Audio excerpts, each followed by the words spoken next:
मुर्गेरा के ओदाई, मुर्गेरा के ओदाई, मुर्गेरा के ओदाई, जय जवंतिन माई, मुर्गेरा के ओदाई, जय जय भेलवा माई, मुर्गेरा के ओदाई, जय सुभोतिन माई। अकिस बहिनिया संग, अकिस बहिनिया संग नाचे गाता थाई। मुर्गेरा के ओदाई, मुर्गेरा के ओदाई, मुर्गेरा के ओदाई, जय जय लखनी माई, मुर्गेरा के ओदाई, जय जय दुर्पति माई, मुर्गेरा के ओदाई, जय जय गायत्री माई। हे रेड़ा वाली चंदरपुर हिन सरगुज हिन, जय रायगढ़ हिन मल्हार हिन, जय आड़ाबारिन काली महाकाली, जय हो त्रिपुरा वाली।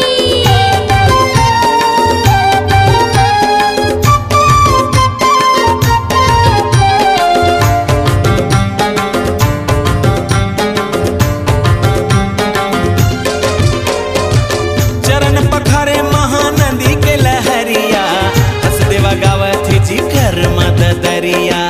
सबरी नचे बजे पाँव में बेजनिया, दिन हो राती के हो संझा बिहनिया।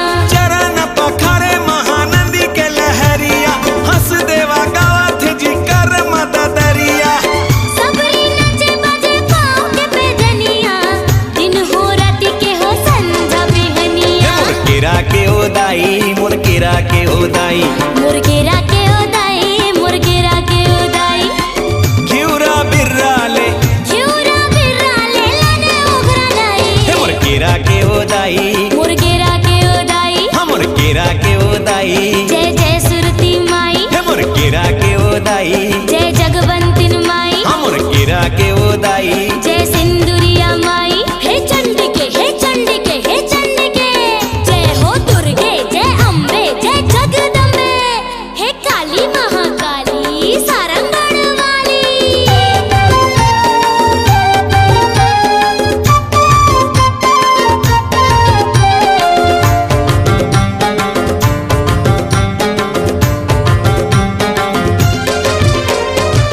कुहू कुहू कुहू कुहू बोलत कोयलिया, शीतल हवा चले अकोला के छैया।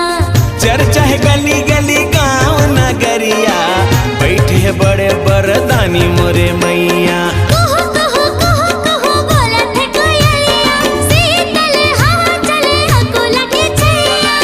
चर्चा है गली गली गाँव नगरिया, बैठे है बड़े बरदानी मोरे मैया। मुर्गेरा के ओदाई, मुर्गेरा के ओदाई, मुर्गेरा के ओदाई, जय कंकालिन माई, मुर्गेरा के ओदाई, जय अवंतिन माई, जय मुर्गेरा के ओदाई, जय जय टिकतिन माई। अकिस बहिनिया संग, अकिस बहिनिया संग नाचे गाता थाई। मुर्गेरा के ओदाई, जय बलवंतिन माई, मुर्गेरा के ओदाई, जय खपर वाली माई, मुर्गेरा के ओदाई, जय जय अग्नि माई, मुर्गेरा के ओदाई, जय सिंदूरिया माई, मुर्गेरा के ओदाई, जय जय शांति माई, मुर्गेरा के ओदाई। जय जय बूढ़ी माई। आपकी आवाज ही आपकी पहचान है। यदि आप अपनी आवाज को एक नया आयाम देना चाहते हैं तो चले आइए मल्टी ट्रैक डिजिटल रिकॉर्डिंग के लिए AVM audio video studio, Khamtarai, Raipur. Mobile number 9301523929 और 7869646201। यदि आप नए एवं पुराने गीत सुनना चाहते हैं तो avmgana.com में जाकर गाना फ्री डाउनलोड करें और YouTube चैनल में AVM गाना और KK कैसेट्स को सब्सक्राइब करें।